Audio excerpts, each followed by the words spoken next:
Good morning. This is Breakfast with the Bible. Today we are in Psalm 52.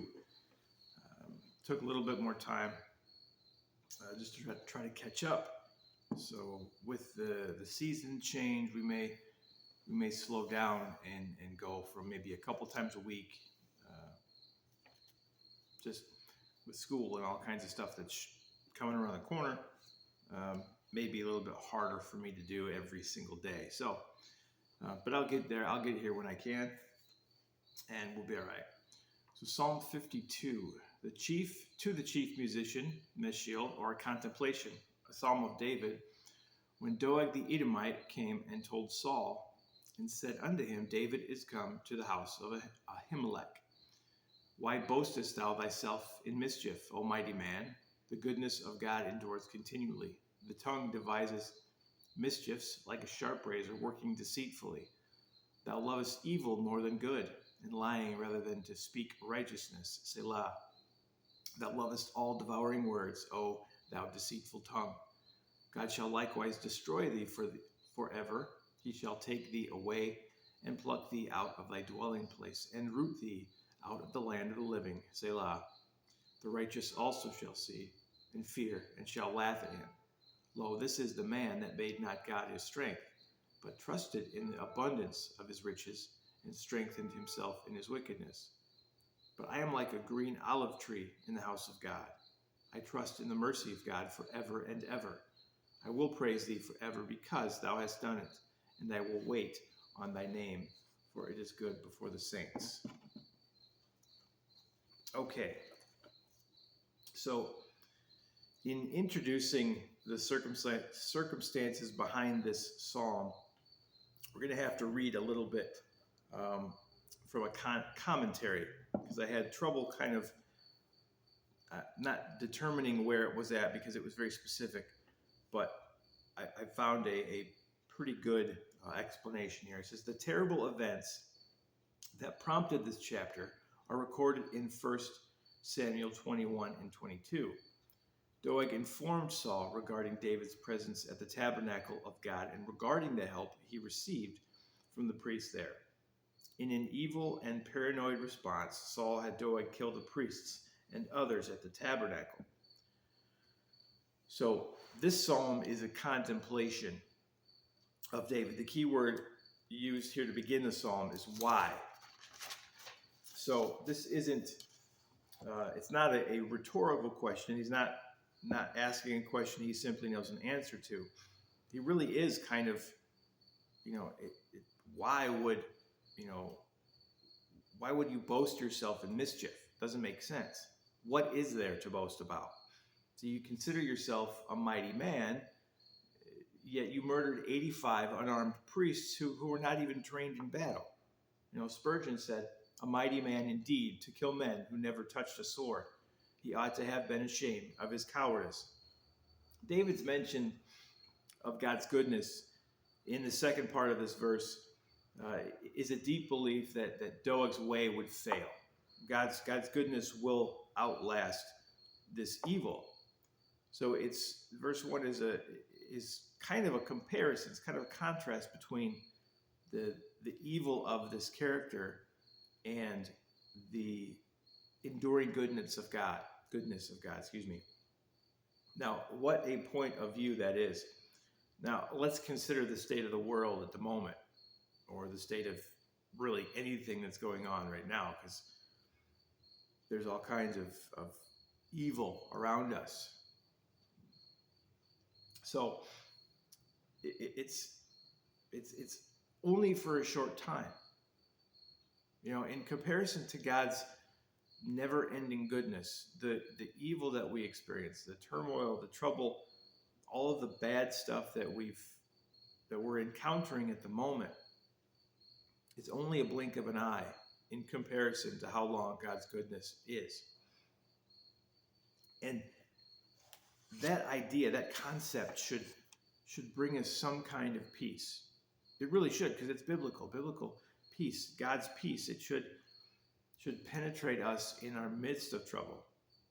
Doesn't always mean that we can't feel the weight of the burden of trouble or or the evil around us or be troubled by it or really be affected by it. But there's an inner peace that understands, even in the midst of it, God is still in control. And God will never watch something happen that he doesn't have complete control over or knowledge of. We look at the way people are treated. We look at, all these various different things in our lives that are just, it's a heavy weight, and you really have no answer for it. You really, why boastest thou thyself in mischief? Why would anybody do that? Why would anybody desire to be as evil and hateful and as some people are? And it's not that we are thinking God doesn't have any control over it, but we would like to see something fixed, sooner than later. But we have this peace that we understand God, his endurance, his goodness endures forever, and it's always there. It doesn't stop, it doesn't take breaks. God's goodness endures continually, constantly. For every second of the day, God is good. Poole said, verse 2 to 4, the tongue devises mischiefs like a sharp razor, working deceitfully. Thou lovest evil more than good, and lying rather than to speak righteousness. Thou lovest all devouring words, O deceitful tongue. See, this is Doeg's deceitful report, devising destruction. A wicked heart and mind directed his tongue to speak these devouring words. This isn't somebody who spoke something out of place and then was like, I shouldn't have. This man is intending. This is his goal. His target is these words, is this destruction, if you will. Poole, here we go. Poole said, like a sharp razor working deceitfully, wherewith a man pretending only to shave off the hair doth suddenly and unexpectedly cut the throat. We consider that what James says regarding the tongue in chapter 3, 1 to 2, that there is a great power in the tongue to produce evil or good, death or life. And we had a message about the effects of the tongue and the way we should speak a while back, and I encourage you to go check it out again. There were two of them. The tongue, our words bring life and our words bring death, something along those lines. So James chapter 3, verses 1 to 12 read, My brethren, be not many masters, knowing that we shall receive the greater condemnation. For in many things we offend all. If any man offend, and not in word, the same as a perfect man, and able also to bridle the whole body. Behold, we put bits in the horses' mouths, that they may obey us, and we turn about their whole body. Behold also the ships, which, though they be so great, and are driven of fierce winds, yet are they turned about with a very small helm, whithersoever the governor listeth. Even so the tongue is a little member, and boasteth great things. Behold, how great a matter a little fire kindleth. And the tongue is a fire, a world of iniquity. So is the tongue among our members, that it defileth the whole body, and setteth on fire the course of nature, and it is set on fire of hell. For every kind of beasts and birds and of serpents and of things in the sea is tamed, and hath been tamed of mankind, but the tongue can no man tame. It is an unruly evil, full of deadly poison. Therewith bless we God, even the Father, and therewith curse we men, which are made after the similitude of God. Out of the same mouth proceed blessing and cursing. My brethren, these things ought not so to be. So this idea, this guy who's speaking devouring words is doing it intentionally. He's enjoying himself. He's boasting at the destruction he's creating simply by his speech.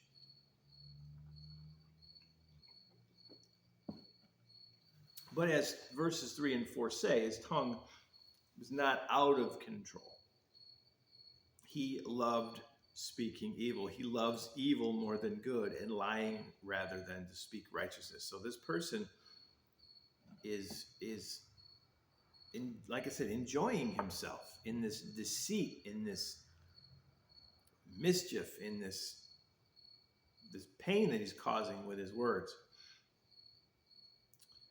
So verses 5 to 7, God shall likewise destroy thee forever, and he shall take thee away, and pluck thee out of thy dwelling place, and root thee out of the land of the living.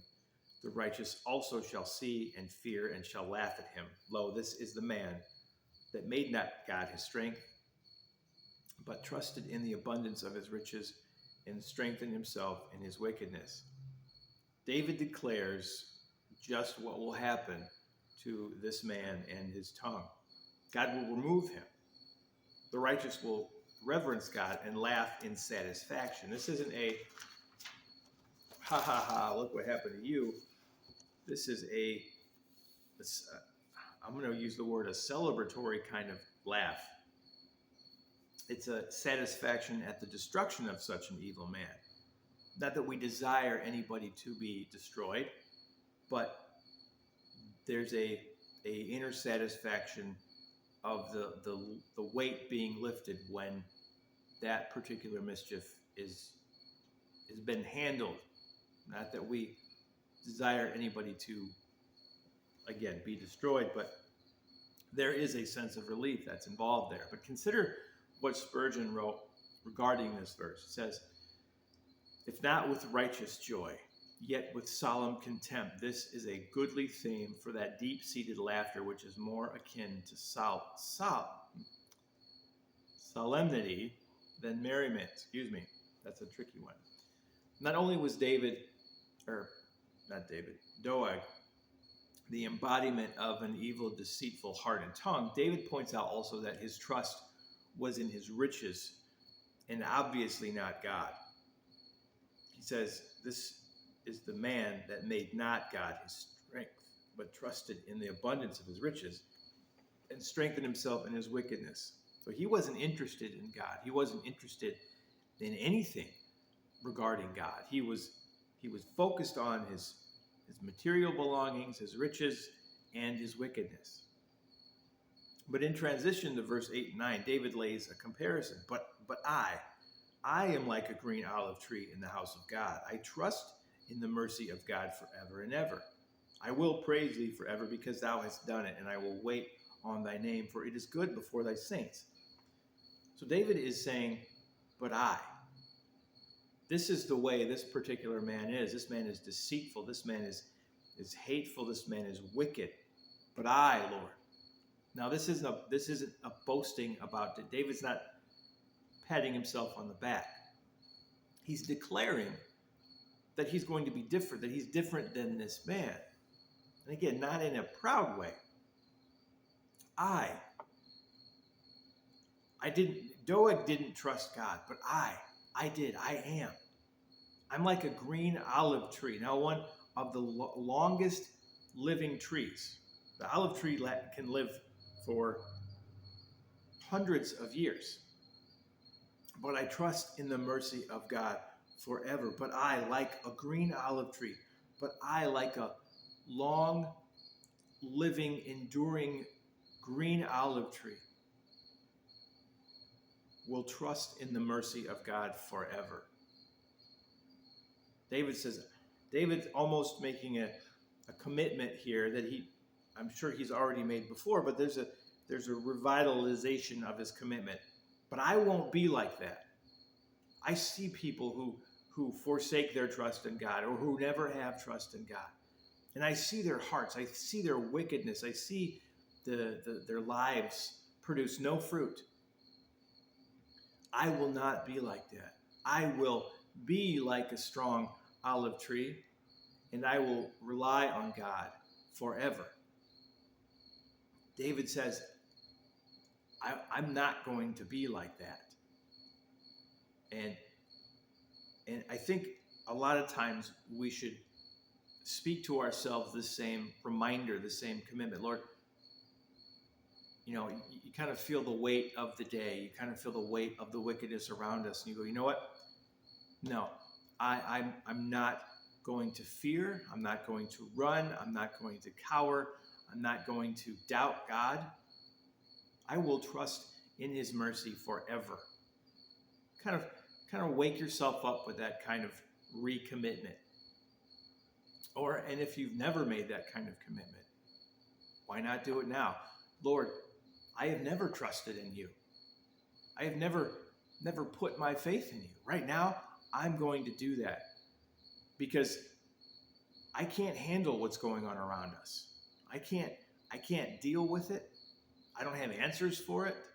I can't watch as the world crumbles to pieces because of idiocy and ignorance and wicked people.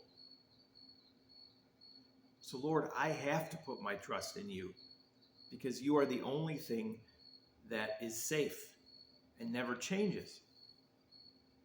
Why not do it now?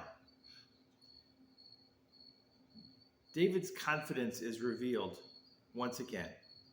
I will praise thee forever because thou hast done it. I will praise thee forever. In the midst of evil, David can say that thou hast done it. And I will wait on thy name, even before it has happened. Okay, David's not saying all of a sudden God has answered his prayer and everything is all fine. But David speaks as if it already has.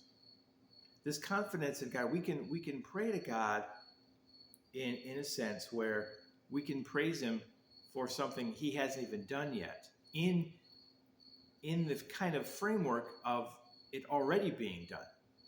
I thank you for delivering me. I thank you for fixing this situation, even if it's not fixed yet, because we have that kind of confidence in God. So I want to end with a quote. Men must not too much fluster us. Our strength is to sit still. Let the mighty ones boast. We will wait on the Lord. And if their haste brings them present honor, our patience will have its turn by and by, and bring us the honor which excelleth. That was from Spurgeon. Don't get too bent out of shape of the works of the evil people, because we should expect that. It shouldn't surprise us, the kind of wickedness that we see. But when we lose track, we lose focus, we get distracted by those things.